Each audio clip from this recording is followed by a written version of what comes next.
dan 13 Zulhijjah ya. Disinilah seluruh jemaah haji melakukan ibadah mabit di Mina.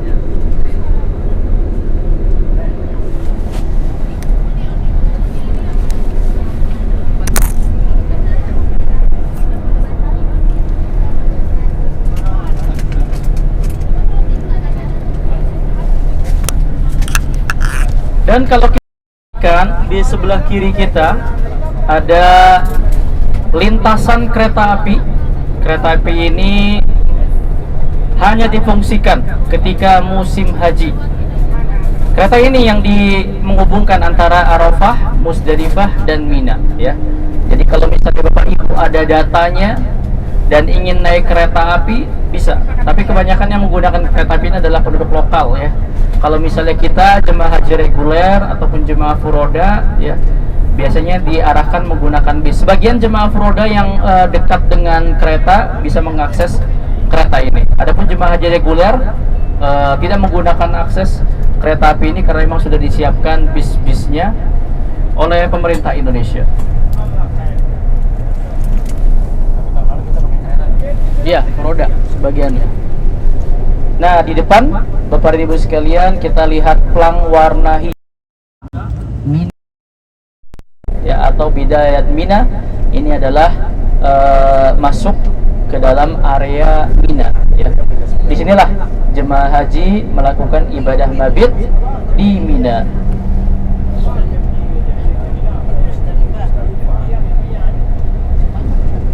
Saya sangat berharap sekali Bapak dan Ibu sekalian bisa ikut merasakan nikmatnya ibadah haji ya. Karena Masya Allah ibadah haji itu sangat ngangenin kalau misalnya kita katakan ya. Sangat membuat rindu. Karena bisa dibayangkan seluruh jemaah haji dari berbagai penjuru dunia datang ke satu tempat untuk melakukan ibadah yang sama, yaitu ibadah haji. Di sebelah kiri kita ada bangunan seperti hotel ya. Itu adalah bangunan yang disiapkan untuk Raja Arab Saudi beserta pemerintahan, jajaran pemerintahannya yang ingin melakukan ibadah haji. Jadi Raja Salman kalau pengen haji nggak di tenda seperti kita, sudah ada tempatnya khusus ya, kayak villa di atas sebelah kiri kita. Dan belum lewat. Di sebelah kiri juga kalau Bapak Ibu bisa melihat ada bangunan seperti kubah kecil ya. Di sebelah kiri kubah kecil warna coklat, itu adalah titik di mana Nabi Ibrahim alaihissalam membawa anaknya Ismail untuk disembelih. Kisah ini diabadikan oleh Allah Subhanahu wa taala. Ya bunayya inni ra'aituka fil manami anni atba'uka fanzur madza tara. Wahai anakku, aku bermimpi sedang menyembelih engkau, maka apa pendapat engkau? Kata Nabi Ismail, if'al ma tu'mar, lakukan ya. Insyaallah engkau akan mendapatiku sebagai orang-orang yang sabar. Subhanallah. Mimpi Nabi dan Rasul itu wahyu. Ketika Nabi Ibrahim alaihissalam bermimpi menyembelih anaknya, maka itu merupakan perintah dari Allah Subhanahu wa taala. Nabi Ibrahim membawa anaknya sampai ke titik itu. Di tengah perjalanan digoda oleh setan, dilempar dengan batu, jalan lagi dilempar dengan batu, jalan lagi digoda lagi, dilempar dengan batu yang sekarang menjadi syariat lempar jumroh ya, untuk menggoda Nabi SAW agar menggagalkan niatnya. Melihat keteguhan dan kepatuhan Nabi SAW, digantilah dengan seekor domba yang kemudian menjadi syariat yang begitu agung, yaitu kurban ya. Alhamdulillah Pak, diganti dengan kambing. Kalau itu jadi syariat, kita punya anak 4, korbanin 1. Siapa yang tega ya? Alhamdulillah jadi syariat kurban ya. Dan kalau misalnya kita mau renungkan ya, Nabi Ibrahim alaihissalam itu dikarunia anak dalam usia yang sangat senja sekali, hampir 76 tahun baru dikarunia anak. Ketika sudah lahir Ismail ya, malah disuruh korbankan. Tapi lihat bagaimana kepatuhan Nabi Ibrahim alaihissalam dan anaknya dikerjakan. Bagaimana Nabi Ibrahim alaihissalam disuruh tinggalin anaknya di tengah padang pasir, tinggalkan. Makanya tak heran kalau Nabi Ibrahim mendapatkan gelar Khalilullah, kekasih Allah Subhanahu wa taala. Begitu kuat kepatuhan dan keimanan Nabi Ibrahim alaihissalam. Hanya ada dua yang mendapatkan gelar Khalilullah dari Allah Subhanahu wa taala, yaitu Nabi Ibrahim dan Nabi Muhammad sallallahu alaihi wasallam, ya. Di depan kita sudah terlihat bangunan yang kurang lebih ada 4 atau 5 lantai, yang bentuknya mungkin seperti parkiran, bangunan warna abu-abu, ya. Ini adalah tempat di mana jemaah haji melempar jumrah. Nanti bisa kita lihat. Dan di sebelah kiri Bapak Ibu sekalian, karena lewat cepat ya, ada namanya Masjid Al-Khaif, yang menaranya warna kuning, Masjid Al-Khaif. Ada riwayat yang mengatakan kurang lebih ada 40 nabi yang pernah sholat di sana. Meskipun riwayat ini masih diperdebatkan oleh para ulama. Nanti di atas jembatan kita akan bisa melihat pemandangan kota Mina secara keseluruhan, ya. Ini Mina, subhanallah, indah sekali pada hari tasyrik, ya. Terakhir kali kita bertugas bersama PPIH, bersama pemerintah Indonesia untuk menertibkan jemaah haji reguler, ya.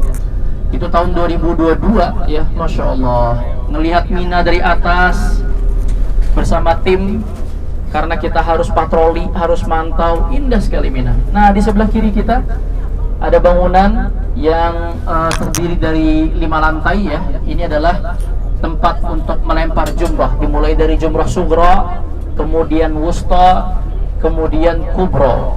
Di sebelah kanan Bapak Ibu sekalian, kanan pojok, ya, depan, terlihat terowongan. Terowongan kecil itu yang dikenal dengan nama terowongan Muaisin, terowongan Mina, betul. Dulu terowongan yang akan kita lalui ini nggak ada. Satu-satunya akses itu hanya melalui terowongan itu. Dan pernah terjadi pada tahun 97 tragedi Mina, yang mungkin Bapak dan Ibu juga pasti mengerti sekali. Banyak keluarganya mungkin, atau tetangganya, atau kenalannya mungkin yang menjadi korban pada tragedi Mina. Di tengah terowongan lampu mati padam sehingga jemaah haji kehilangan arah, injek-injekan, yang di belakang nggak tahu pengen masuk, ya. Jangankan di terowongan, di lift aja kita rebutan, ya. Apalagi di Mina. Akhirnya menimbulkan kepanikan dan tergencetlah, dan banyak sekali, kurang lebih ada 1.200 jemaah haji yang wafat pada waktu itu. Nah, lihat, Masya Allah, ini pemandangan Mina dari atas indah sekali, apalagi pada malam hari, warnanya kuning, ya, menyala. Dan seluruh jemaah haji ketika berada di Mina memperbanyak membaca Al-Quran, memperbanyak zikir terutama, ya, dan sholat pada waktunya, ya, selama malam ke-11, malam 12. Pada hari ke-12 meninggalkan kota Mina bagi yang memilih nafar awal, dan bagi yang memilih nafar tsani atau agak akhir pulangnya, maka dia akan mabit lagi di Mina sampai hari ke-13, ya. Kemudian selesai melempar jumrah, diharuskan untuk meninggalkan kota Mina. Nah, ini terowongan yang digali, ya, dibuat setelah tragedi Mina kemarin. Timbul pertanyaan, kenapa banyak banget jemaah Indonesia yang menjadi korban pada tragedi Mina? Karena sebenarnya di Arafah, Muzdalifah, dan Mina, ya, seluruh jemaah haji itu dikelompokkan menurut negaranya, tidak terpencar-pencar. Jadi ada petanya. Kebetulan peta untuk tenda jemaah haji Indonesia itu ada di balik bukit ini, ya, di seberang terowongan. Jadi jemaah haji Indonesia kalau ingin lempar jumroh, mereka harus melewati terowongan Muaisim yang tadi kita lewati. Tapi sekarang sudah ada jalur yang lebih bagus lagi, ya, lebih luas lagi, dan cuma satu arah saja yang menghubungkan antara Mina dengan Jamarat. Begitu matahari tergelincir pada waktu zuhur. Nah, ini Bapak dan Ibu sekalian, bagi yang ingin haji tahun 2028, 2029, berapapun Bapak dan Ibu nanti dapat jatah hajinya, ya. Tenda-tenda jemaah haji Indonesia itu di sini. Semuanya di sini, ya. Jemaah haji Malaysia, Thailand, Asia secara umum. Kalau kita ingin lempar jumrah yang reguler, ya, kita nanti akan ada jalur khusus terowongannya menghubungkan antara Mina dengan lempar jumroh, ya. Jika melempar jumroh, Bapak dan Ibu melempar dengan 7 butir batu, jangan terlalu gede, secukupnya saja. Jadi jangan dilihat orang-orang ada yang lempar sendal, ya, ada yang lempar sampah albek, Pak. Iya, sangkain itu setan beneran yang dilempar. Bukan setan, Pak, itu yang dilempar. Itu adalah syariat, ya. Dulu Nabi Ibrahim alaihissalam melempar setan, iya, karena setan menggoda Nabi Ibrahim untuk menggagalkan niatnya untuk menyembelih Ismail. Adapun kita sekarang sebagai bentuk kepatuhan kepada Allah Subhanahu wa taala terhadap syariat Allah Subhanahu wa taala, lempar dengan 7 butir lemparan, kemudian menepi sejenak dan berdoa. Nabi SAW mengangkat tangannya tinggi-tinggi ketika itu karena tempat itu mustajab pada waktu itu, ya, pada waktu haji. Saya berdoa dengan panjang sekali menghadap kiblat, lanjut ke Jamratul Wusta atau yang kedua, lempar lagi dengan 7 putaran, 7 lemparan. Selesai melempar, menepi lagi ke sejenak ke pinggir untuk berdoa, doa dengan sebaik-baiknya, dengan sekhusyuk-khusyuknya. Selesai berdoa, melempar lemparan yang terakhir, ya, atau Jamratul Kubra. Kemudian baru kembali ke Mina untuk melanjutkan ibadahnya. Selesai pada hari tasyrik, ya, seluruh jemaah haji diwajibkan untuk kembali ke kota Mekah, meninggalkan Mina dan melakukan tawaf wada. Nah, ya, tawaf ifadah bisa dikerjakan di akhir sebelum tawaf wada atau dikerjakan pada tanggal 10 Zulhijjah. Selesai tawaf wada baru pulang ke negaranya masing-masing. Tawaf wada pada haji hukumnya wajib, ya. Adapun umrah tidak wajib. Alhamdulillah, Bapak dan Ibu sekalian, jemaah Ammar Tour yang dimuliakan oleh Allah Subhanahu wa taala, pada pagi hari yang sangat cerah ini, ya, meskipun agak panas, Masya Allah, saya melihat semangat sekali melihat Jabal Rahmah seperti apa, melihat Arafah seperti apa, Musdalifah dan Mina, Masya Allah, ya. Insya Allah dari sini kita akan ke Museum Wahyu, ya.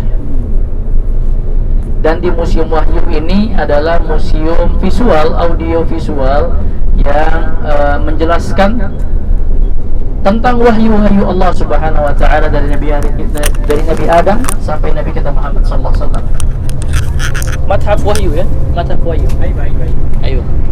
خلاص ايوه كم دقيقه نمشي الى جبل نور اولا ولا لسه نمشي الى جبل نور اولا هذا ولا قبل هذا ايوه طيب خلاص